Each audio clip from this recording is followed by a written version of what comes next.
Welcome to everybody. Good afternoon for those who are in Europe. Good evening for Professor Suzuki, and good early morning from some colleagues, at least one who is following us from Mexico today. Today we have the pleasure to have with us Professor Tatsujiro Suzuki, who already was one of the speakers in a very interesting presentation and discussion that we had on November in 2023, and who accepted to give us an update about the situation of the nuclear threat in Northeast Asia, the political tensions associated to this, societal concerns, and also the possible risk reduction initiatives. The curriculum of Professor Suzuki is available with the announcement, so I don't go through it. It's a very impressive one. And I would just like to say two or three things for the participants to this meeting of today. The first is that we have thought to limit the presentation to maximum 1.5 hours because Professor Suzuki has other commitments despite the late time in Japan after this meeting. So we will stay within 1.5 hours. It will be a 30-40 minutes presentation followed by a discussion, question and answers session. And I would also like to remind that, to inform you that the presentation of Professor Suzuki will be made available by Hannes Jung after this meeting to all the participants. So in case you would like to know something more in detail, you can find this information into the presentation. So my role is now concluded, and I'm very pleased, after having thanked him again for the participation, to give the floor to Professor Suzuki. Please, Tatsu. Thank you very much for your kind introduction. It's my honor to speak again in front of these distinguished experts and colleagues. And let me share my screen for the presentation. Can you see the slide? No problem? Yes, we can. Okay. All right. So last time I made a presentation about the risk of nuclear weapon use in Northeast Asia. So this is the following up that study. You can see the two covers. One is the policy recommendations that we made after the 2-year study of the weapons use risk in Northeast Asia. And then another one, this is the book we just published this June. This is a 3-year study, again, based in RECNA, Nagasaki University, with the colleagues from Korea, South Korea, United States, and Mongolia, and Japan, to discuss specific long-term proposal for Northeast Asia. So I will discuss these practical steps toward the nuclear-free Northeast Asia today. All right. I just go over very quickly the current status of nuclear threats, first of all, globally. You can see this poster. This is the number of nuclear warheads. This is the decrease, or rather increase. This is the total number of deployable nuclear warheads, which means excluding the number of warheads which are ready to be dismantled.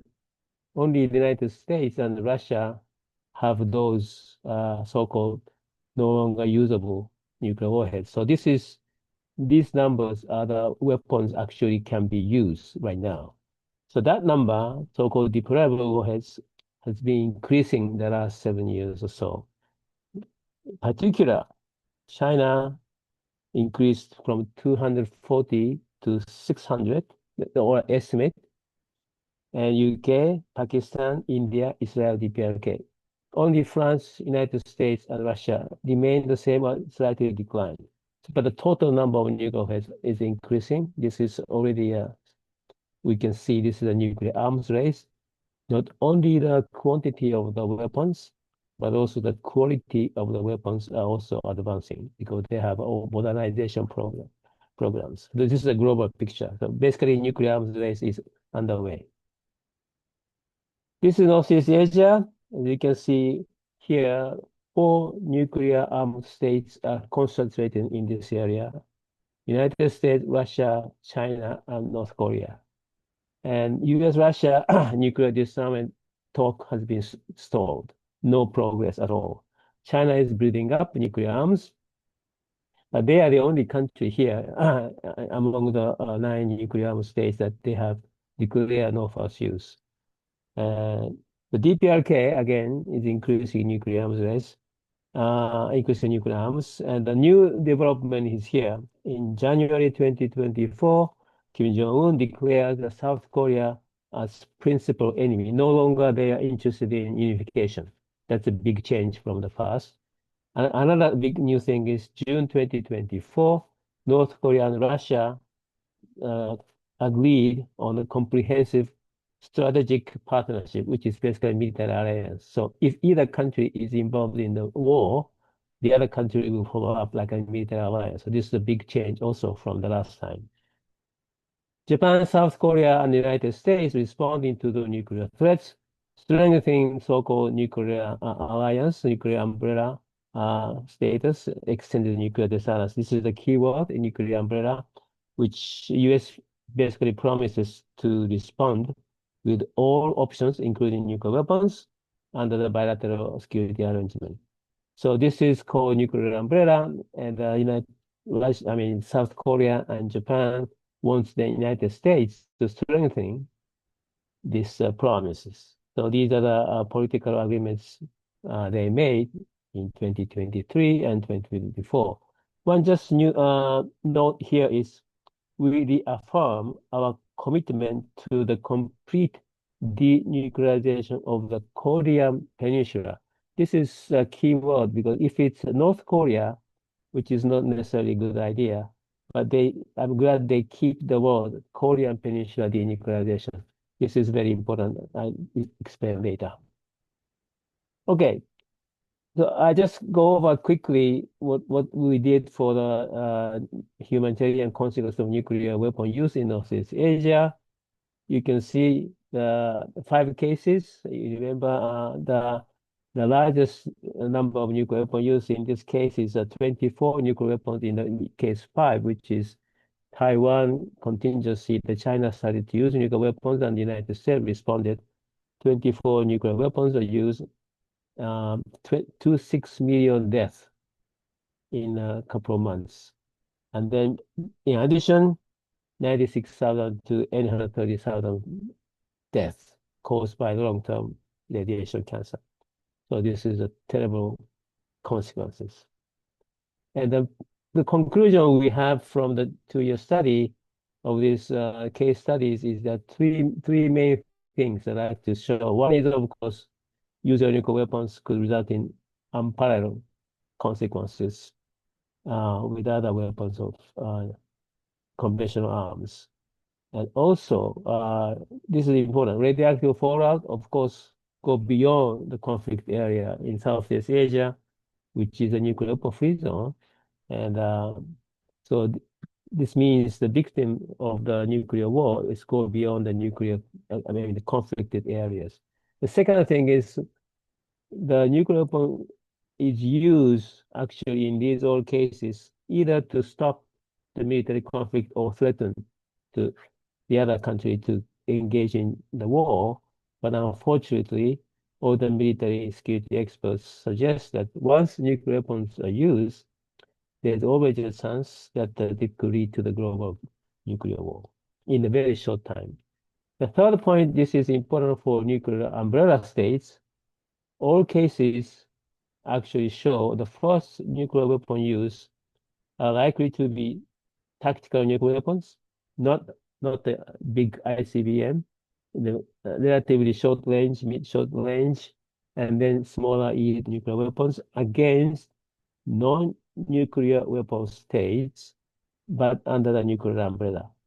And because they have all these nuclear umbrella states have a U.S. bases in each country, and that would be the first target. So nuclear umbrella states are the not really protected by the nuclear arm, but actually exposing themselves to the other target. And that's the risk of nuclear extended nuclear deterrence. For this is very important for the countries who depend on nuclear extended nuclear deterrence. Okay, a couple of new things. One is, as you know, U.S. Israel attack Iranian nuclear target. This is a terrible thing and very unexpected things, but this is a non-proliferation by force, which cannot be accepted as an international order. And unfortunately or fortunately, that they did actually the U.S. bomb destroy many things, but U.S. intelligence report says the bomb only knocked out some of the program, but not all of them. So Iran can come back. So this is not necessarily a good idea. The military, even military, powerful military attacks cannot eliminate the whole nuclear program. So non-proliferation by force is not a good idea. And the Pugwash conference condemns this attack very seriously because this is against international law and also UN Charter. And we have to depend on not the military means, but on the diplomacy to solve the proliferation issues. Another thing is this is an interesting war game simulation I participated last year. This is a game that in Northeast Asia that three drones attack Korean nuclear power plants, and then huge radioactive cloud cover most of the Japanese island. So what's going to happen? And then actually, but drone was the North Koreans uh, drones, and then that was facilitated and actually encouraged by the China. The China wanted to uh, in military conduct a military operation against Taiwan in order to distract the U.S. And the South Korea and Japan's attention. They encouraged North Korea to attack uh, South Korea. But both South Korea and Japan cannot identify who did it. So they don't know who did this one. Drone attack can be done by terrorists or even the South Korea inside political groups can do that also.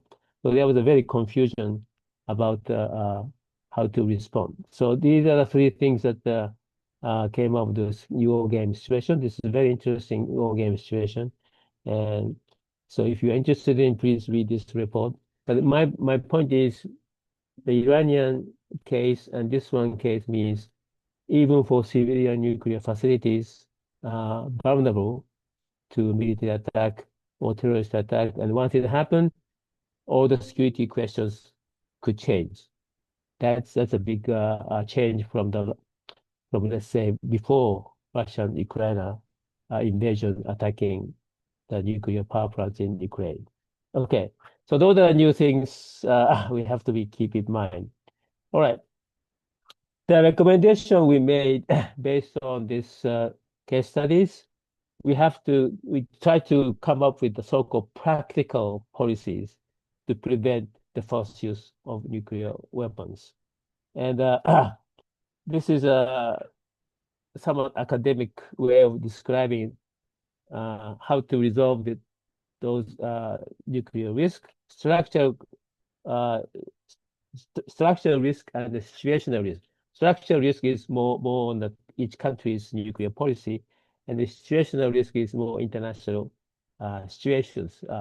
So both sides will increase the risk of nuclear war.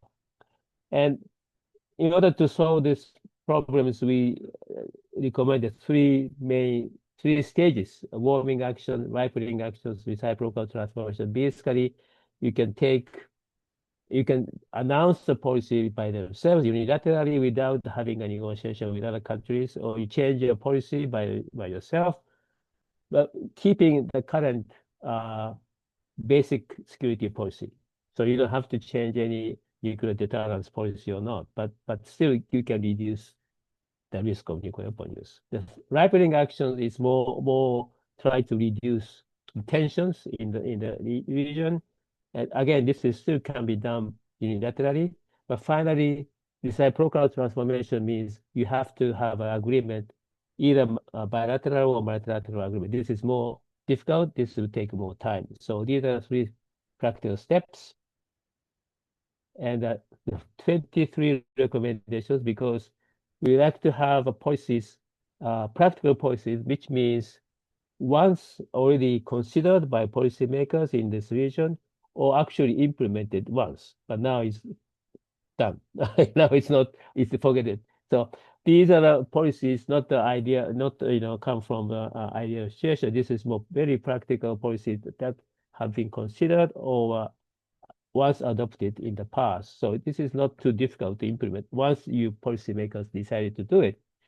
For instance, extended deterrence dialogue, in this extended dialogue between US and Japan and South Korea, they only discussed so far, seem to us, they only discussed to enhance the extended nuclear deterrence, which eventually, again, risk of I mean, enhanced, I mean, it strengthened the hostility. So we increased the security situation much more tense, which increased the eventual risk of nuclear weapon use. So we recommended, even if you have a dialogue between South Korea and Japan and the United States, why don't you discuss the practical steps to reduce nuclear risk? And the United States can announce with China and North Korea more friendly announcement or something like that. And very important policy of no first use. This is the policy that US once tried to adopt in the Obama administration and Biden administration, but unfortunately opposed by the nuclear alliance like Japan, South Korea, and NATO.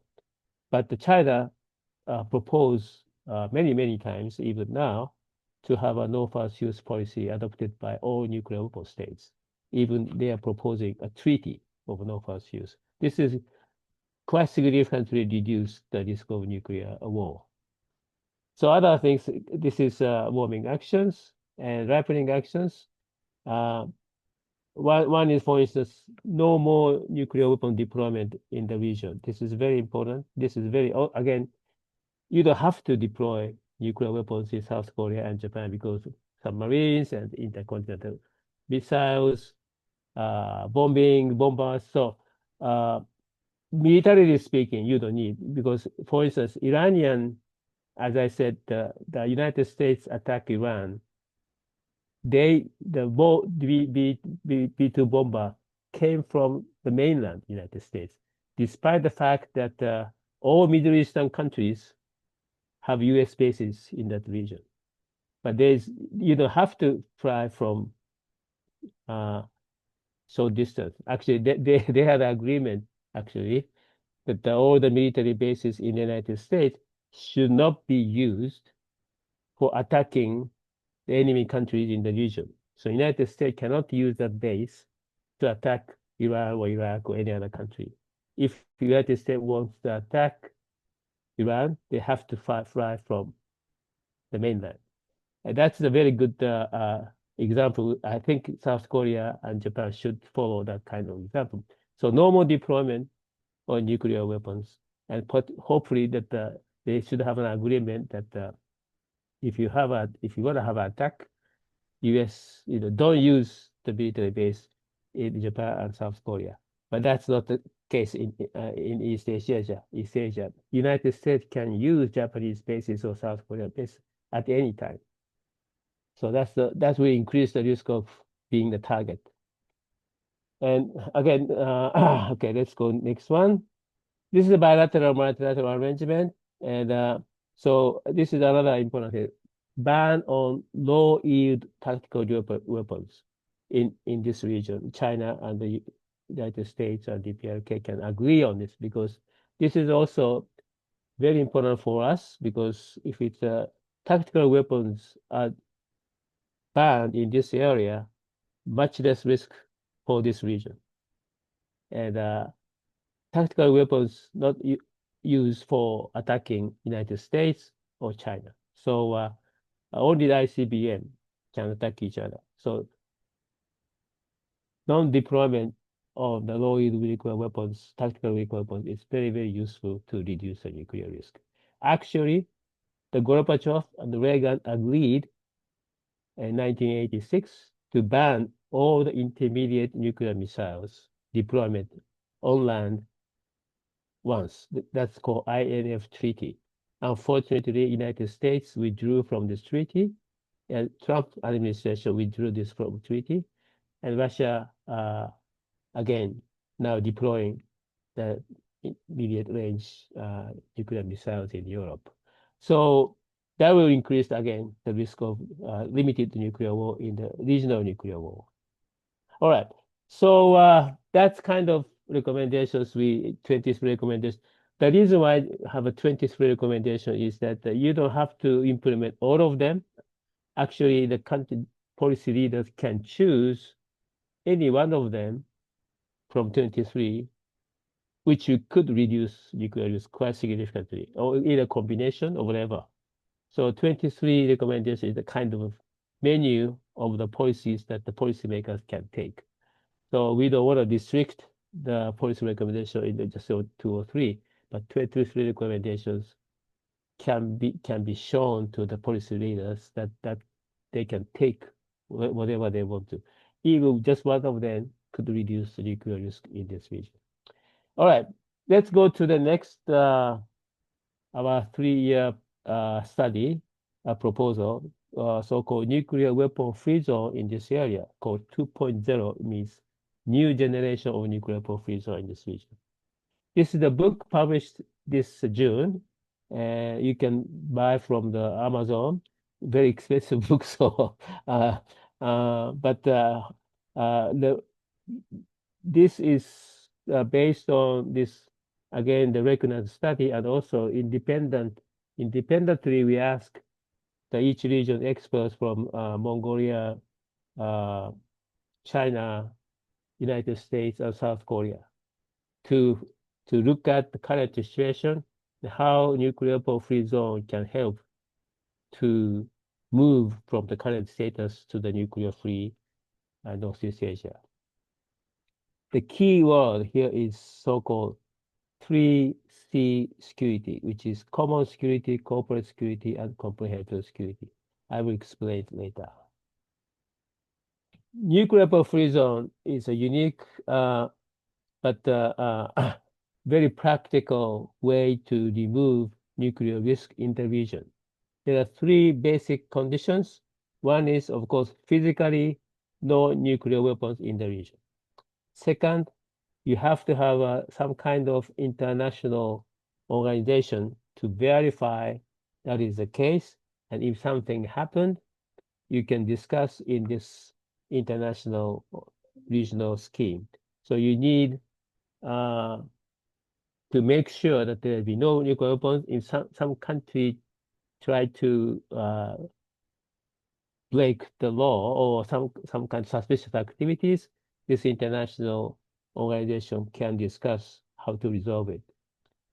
And the third one is very important, obligation of nuclear weapon states to provide so-called negative security assurance. Negative security assurance means nuclear armed states provide security guarantee that they will not attack or threaten to use nuclear weapons against those non-nuclear weapon states.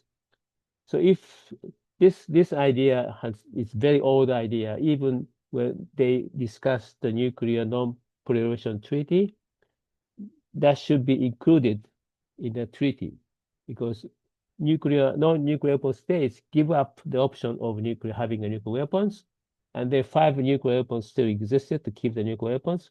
So non-nuclear weapon states wanted to have a guarantee that not having the nuclear weapons will increase the security by having this kind of negative security assurance.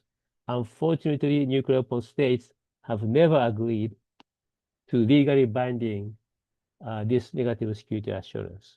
They have declared the policy, like China, for instance. China has unconditional negative security assurance to non-nuclear weapon states. This is the only country have an unconditional nuclear weapon negative security assurance. All other nuclear armed states have a conditional negative security assurance, which means if non-nuclear weapon states attack or threaten or against those nuclear weapon states, nuclear weapon state wants to keep the option to attack non-nuclear weapon states with a nuclear weapon. That is not a good idea.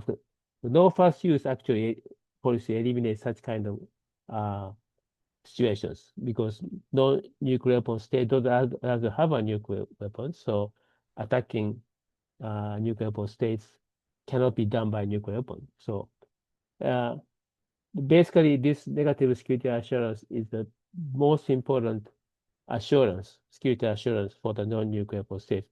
This nuclear weapon free zone treaty is the only treaty requiring legally binding negative security assurance against non-nuclear weapon states. So this is very important. And then nuclear weapon free zone already exists in many areas. The first one was Trilateral Treaty Latin America. This big area, including Mexico and Cuba, Trilateral Treaty is included. And then the Ratonga Treaty is South Pacific, including Australia and New Zealand. This is mostly against originally for nuclear testing.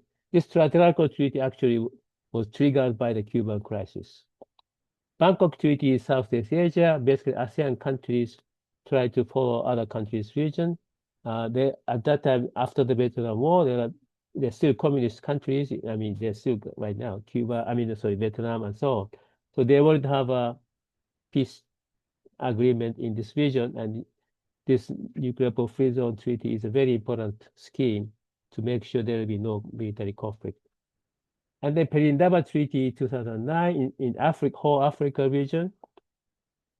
This is after South Africa gave up nuclear weapons. They are the only country who had the nuclear weapons and dismantled all the nuclear weapons. But anyway, this is also very important. So all South Asia, southern territories, southern hemisphere are covered by nuclear free zone. For northern hemisphere, this is Central Asia treaty and also Mongolia.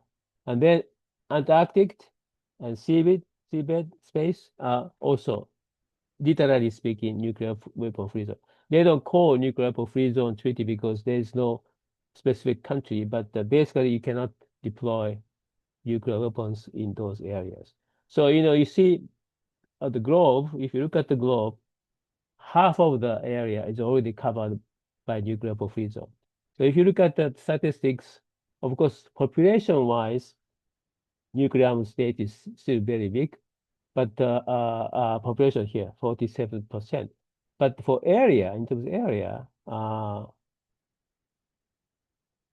population is wise, 47%. Nuclear weapon free zone combined is 40%.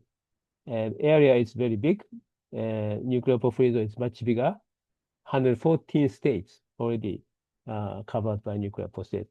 Most of those then, most of the actually TPNW, Treaty on the Prohibition of Nuclear Weapons, now it's 99 signed and 73 countries ratified, came from this area actually. And nuclear umbrella states is 74 countries, most of them here, only 14%. So we are minority. All right. So what's the new about our proposal? Nuclear weapon free zone 2.0 should be designed specifically that can be applied to this region, which is unique.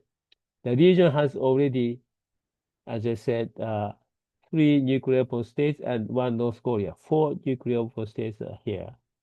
And then they have a still Korean war is still continued. They are in a war status right now, still, legally speaking. And also arms race is happening, and now new tensions are arising. And Japan and North Korea still have not had diplomatic relations. Of course, North Korea and South Korea either. So this is a very difficult, of course, region. But nuclear free zone, we believe nuclear free zone idea could help to reduce those tensions. So now nuclear free zone here is to, first of all, legal guarantee for non-nuclear weapon states, again, negative security assurance. Make sure if we have it, then that you don't need a nuclear umbrella. So legally binding negative security assurance is a big plus for the non-nuclear weapon states. And then DPRK, when we discuss the DPRK's nuclear weapon policy, they say they will never give up nuclear weapons all the time these days. But if you read those statements very carefully, as long as the hostility continues from the United States or other countries. So from the beginning, when they developed the nuclear weapons, and then they once agreed to gave up all nuclear weapons, at that time, they agreed to dismantle all the nuclear weapon program once the United States gave a security guarantee, and all other countries agreed with that, and ending the Korean War. Then the DPRK said they will give up the nuclear weapons. If you read the statement very carefully, that hasn't changed. Although they specifically emphasize that they don't want to be treated as a non-nuclear state, so they want to be treated as a nuclear state. And that's a big change. However, once the United States particularly give a security guarantee to DPRK, they could give up nuclear weapons, but it has to be done by step. And we have to terminate the state of war. Again, Korean War has to be ended. So that's also very difficult. It takes a long time to negotiate. But the intention to ending the war can be declared. This has been done in the past also, 1992. Also, six-party talks also said that. So that's nothing new. So even the Trump Kim Jong-un summit in 2018 mentioning about ending the Korean War. So it is not surprising that the new president can say, okay, we will declare the intention to ending the Korean War. That would take a long time to actually negotiate, but that's a big step toward the reduced tension in the region.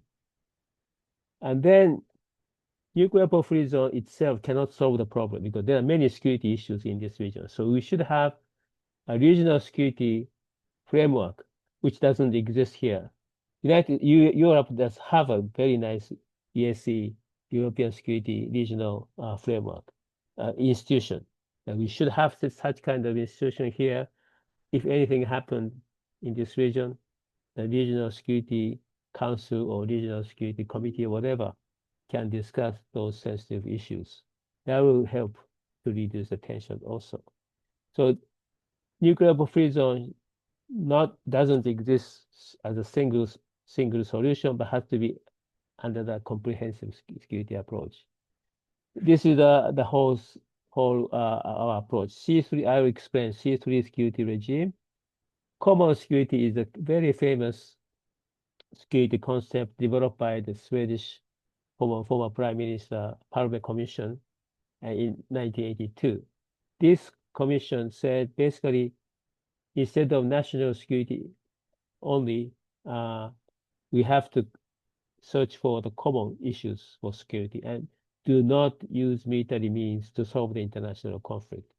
So that will eventually leading to the end of Cold War. So I think we can adopt that kind of concept again in this region. And this is difficult. I don't think this is easy, but I think this kind of new approach, those again, common security concept has been proposed many times in this region by Japanese, by South Koreans, by even Chinese. So, but has not been implemented. So I think we are proposing again, we have to change our perception of the security issues to this common security. Comprehensive security, probably you know, not only the military security, economic, environment, all these other security issues should be included in this region. Finally, cooperative security. We have to cooperate, in order to solve the common problem like climate change, we have to cooperate together. So all these three concepts is very important to reduce the tension, increase mutual understanding, and finally lead into the peaceful situation in the region. All right, so this is just an example of the corporate mechanism. And one practical policy, which also taken out from this another 23 recommendations, you can have a moratorium on the joint military exercise between South Korea, Japan, and United States. That will reduce the tension. And South Korea conducted many missile tests. But if you look at the timing of the missile tests, it always right after the joint military exercise done by South Korea, Japan, or South Korea and United States, or Japan, Japan and United States. So again, moratorium on the military exercise is very, very easy to do it, and doesn't affect too much about the military doctrines. And verification is very important. Okay, I think I will stop here, but mostly I think so. These are recommendations I'd like to make. Not the military means, but diplomacy is very important, and you have many means, actually many policies, practical policies to implement to reduce the risk, and then beyond that, you have to change the security concept from the hostile relationship to common security issues. And the nuclear weapon-free zone could be one goal, and also it's a goal, and also it's a mean, because in all other nuclear weapon-free zone areas, it takes long time to agree on the final treaty, but by proposing nuclear weapon-free zone, it would change the concept from hostility to common security concept. So somebody here, somebody in this country, some country in this region should propose. I would say Japan and South Korea are the best position to propose nuclear-free zone in this region. I think we must start a different future now. If we do not, we may have no future at all. That's the conclusion in this book. Thank you very much. Thank you very much, Professor Suzuki. Your presentation was really very interesting, at least to me.